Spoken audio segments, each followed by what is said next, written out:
नमस्कार दोस्तों, स्वागत है आपका बालाजी एस क्लास में। तो इस क्लास में दोस्तों सीडीपी का प्रैक्टिस सेट हल करेंगे। इसके अलावा कई प्रैक्टिस सेट मैं दे चुका हूं, अगर आप लोग ना देखे हो तो प्लेलिस्ट में जा करके देख सकते हैं। तो इसके अलावा ईवीएस का और एसएसटी का भी प्रैक्टिस सेट मैं दे चुका हूं, अगर आप लोग ना देखे हो तो प्लेलिस्ट में जा करके देख सकते हैं। तो चलिए, पहला क्वेश्चन है, विकास शुरू होता है दोस्तों। तो विकास किससे कहाँ शुरू होता है दोस्तों? तो जो विकास जन्म से पहले की अवस्था से शुरू होता है, और यह एक ऐसी अवस्था है जब बालक गर्भ में विकसित होता है, और इस विकास में वृद्धि, परिपक्वता और सीखना शामिल है। तो ऑप्शन नंबर आपका दोस्तों सही हो जाएगा प्रसव पूर्व अवस्था से। तो ऑप्शन नंबर आपका दोस्तों सही हो जाएगा प्रसव पूर्व अवस्था से। अगला है, एक छात्र कहता है, my mother ringed principal's ma'am last night. एक अध्यापक के रूप में आपकी प्रतिक्रिया होनी चाहिए। तो अध्यापक के रूप में आपकी क्या प्रतिक्रिया होनी चाहिए दोस्तों? ऑप्शन को पढ़िए। तो एक शिक्षक के रूप में आपको अपने छात्रों की त्रुटियों को दूर करने का प्रयास करना चाहिए, और उन्हें ऐसे अवसर प्रदान करने चाहिए जिससे वह उन्हें दोहराए नहीं। तो ऑप्शन नंबर इसका दोस्तों क्या सही जाएगा कि प्रिय छात्र, तुम क्रिया का सही प्रयोग नहीं कर रहे हो। तो ऑप्शन नंबर आपका दोस्तों यही सही हो जाएगा कि आप क्रिया का सही प्रयोग नहीं कर रहे हैं। ऑप्शन नंबर दोस्तों 1 का ऑप्शन नंबर 2 बी यानी सही हो जाएगा।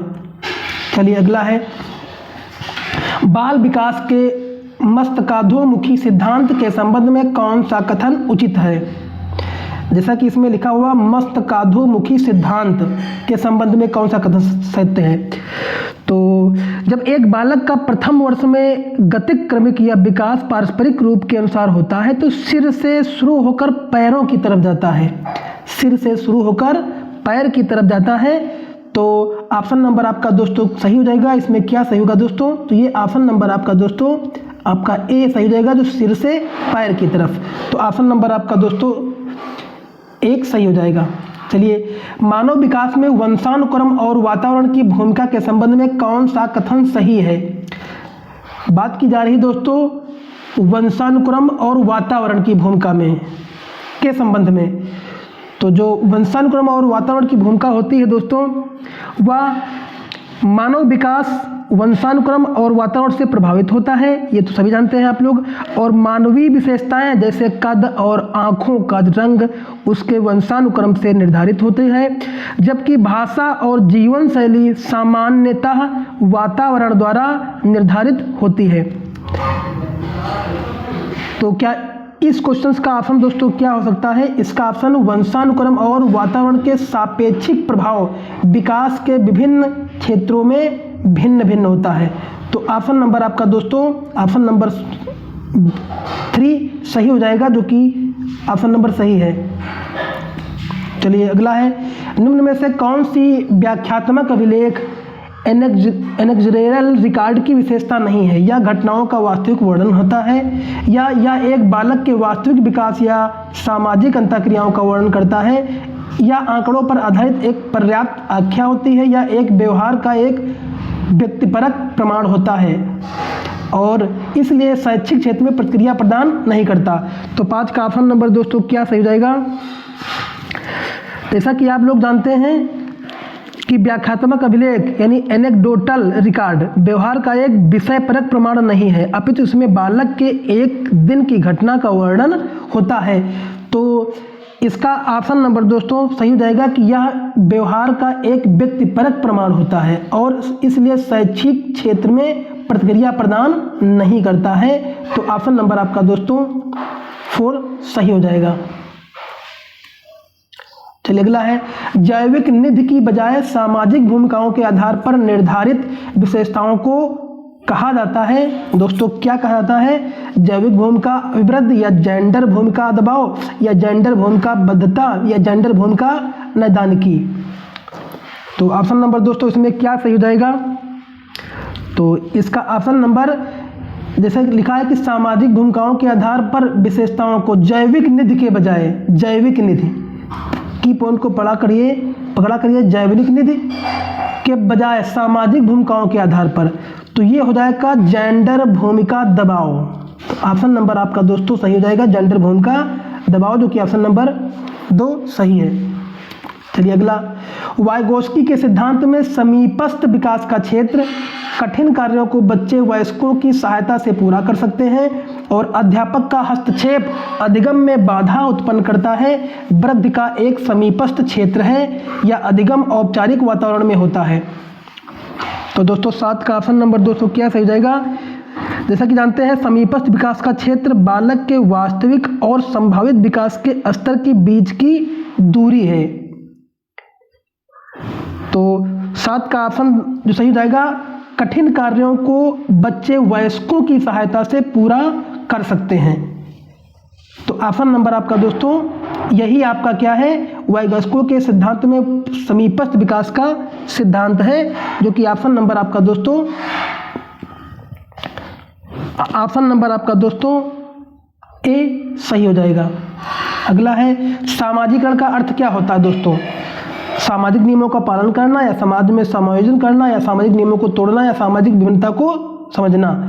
तो इसका दोस्त ऑप्शन नंबर दोस्तों क्या सही जाएगा? सामाजिकरण, समाज में समायोजन करना। इसका उत्तर दोस्तों हो जाएगा समाज में समायोजन करना। और जैसे कि शिक्षा के क्षेत्र में सामाजिकरण का अर्थ है कि विकास एक समाज के नियमों, रिवाजों, विचारधाराओं और वातावरण के साथ अनुकूलन एवं समायोजन करना। तो यही आपका ऑप्शन नंबर 2 दोस्तों को सही हो जाएगा। चलिए अगला है, एक अध्यापक ने देखा कि एक छात्र को वर्ग बनाने में कठिनाई हो रही है। उसने यह अनुमान लगाया कि उसे हीरे का चित्र बनाने में भी कठिनाई होगी। उनके द्वारा लगाया गया अनुमान निम्नलिखित में से किस सिद्धांत पर आधारित है? तो ये जो आपका सिद्धांत आधारित है ये आपका हो जाएगा क्या विकास एवं व्यवस्थित क्रम में होने की प्रवृत्ति से संबंधित है, या विकास प्रक्रिया प्रमाण संबंधी है, या विकास क्रमिक है, या अलग अलग लोगों के लिए विकास भी अलग अलग होता है।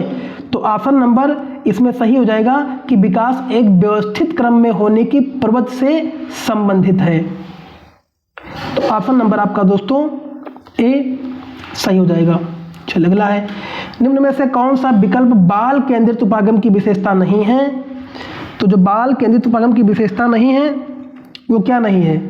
क्या बच्चे सक्रिय भागीदार होते हैं, प्रत्येक बालक विशिष्ट होता है, या प्रत्येक बालक के पास शिक्षा का अधिकार है, या प्रत्येक बालक अपने खुद के पाठ्यक्रम का निर्माण करता है? तो 10 का ऑप्शन नंबर दोस्तों सही हो जाएगा कि प्रत्येक बालक अपने खुद के पाठ्यक्रम का निर्माण करता है। तो ऑप्शन नंबर आपका दोस्तों 4 सही हो जाएगा।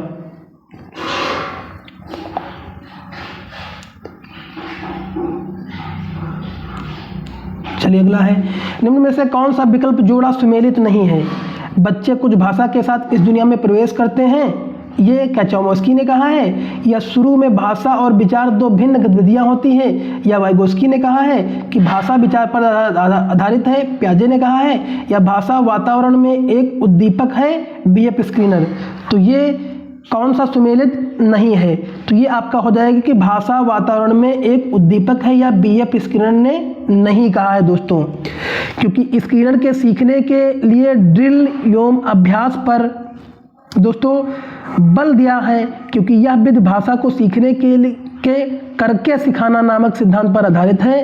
कौन? यही यह विधि व्यवहारिक या परियोजना कार्य पर बल देती है जिसमें छात्र सक्रिय रूप से शामिल होते हैं। तो ये आपका ऑप्शन नंबर दोस्तों सही नहीं है, बाकी आपके सारे क्वेश्चन सही है। आपका पियाजे विचार पर आधारित है, ये भी कहा है, उस शुरू में भाषा और विचार 2 भिन्न गतिविधियां होती है, वाइगोस्की ने कहा है, और बच्चे कुछ भाषा के साथ इस दुनिया में आते हैं, ये चोमस्की ने कहा, ये सही है। तो ऑप्शन नंबर आपका दोस्तों 4 सही हो जाएगा, क्योंकि यहाँ नहीं पूछ रहा है।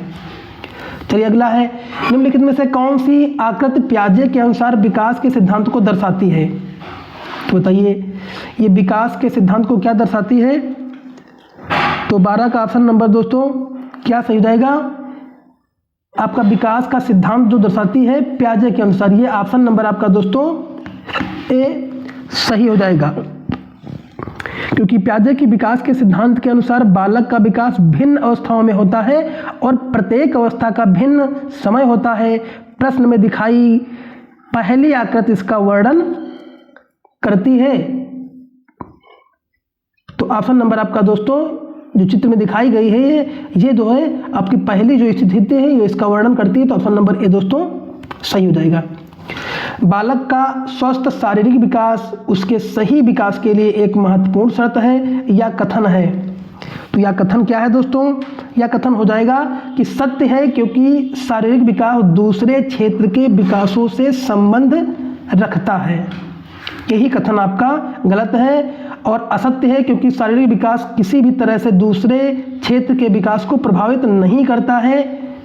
ये भी आपका जो है गलत है, जबकि करता है। गलत हो सकता है क्योंकि शारीरिक विकास भिन्नता होती है। सत्य है क्योंकि शारीरिक विकास क्रम में सबसे ऊपर होता है। सबसे सटीक आपका आंसर जो बैठ रहा है चौथा ही बैठ रहा है, यही कथन। तो ऑप्शन नंबर आपका दोस्तों 4 सही हो जाएगा। निम्नलिखित में से कौन सा कथन सत्य है? एंड्रोजेंस हार्मोन्स महिलाओं में होता है, एस्ट्रोजेंस हार्मोन्स पुरुषों में होता है, प्रोजेस्टेरॉन लड़कियों की मोटी आवाज़ के लिए जिम्मेदार नहीं है, और एस्ट्रोजेंस और एंड्रोजेंस दोनों तरुणावस्था के दौरान लड़के और लड़कियां दोनों में होता है। तो 14 का ऑप्शन नंबर दोस्तों 3 सही रहेगा। प्रोजेस्टेरॉन लड़कियों की मोटी आवाज़ के लिए जिम्मेदार नहीं है। तो ऑप्शन नंबर आपका दोस्तों 3 सही हो जाएगा। विचार न केवल भाषा का निर्धारण करता है बल्कि इससे पहले भी आता है। या विचार किसने दिया था? तो 15 का ऑप्शन नंबर दोस्तों क्या सही हो जाएगा? तो 15 का ऑप्शन नंबर दोस्तों सही हो जाएगा कि या प्याजे ने दिया था। विचार न केवल भाषा का निर्धारण करता है बल्कि इससे पहले भी आता है। तो ये दोस्तों प्याजे ने कहा था, जीन प्याजे ने। तो ऑप्शन नंबर आपका ए सही रहेगा। तो दोस्तों इस क्वेश्चन में मैं इतने ही क्वेश्चनों को रखेंगे। इसका अगला पार्ट अगले दिन दूंगा। अगर वीडियो अच्छा लगा हो तो लाइक करिए, कमेंट करिए, चैनल को सब्सक्राइब कर लीजिए। प्लीज़ आपसे विनम्र है कि हमारे इस प्रैक्टिस सेट को अगर अच्छा लगा हो तो अपने सारे ग्रुपों में सेंड कर दीजिए, क्योंकि बहुत मेहनत लगती है वीडियो बनाने में। और अगर आप लोग देखेंगे नहीं तो मुझे क्या फ़ायदा बनाने की, इसलिए आप अपने सारे ग्रुपों में इसको शेयर कर दीजिए। मॉक टेस्ट है, इस तरह से अगर आप क्वेश्चंस हल कर लेते हैं तो निश्चय ही आप एग्ज़ाम में भी आप हल कर लेंगे। धन्यवाद।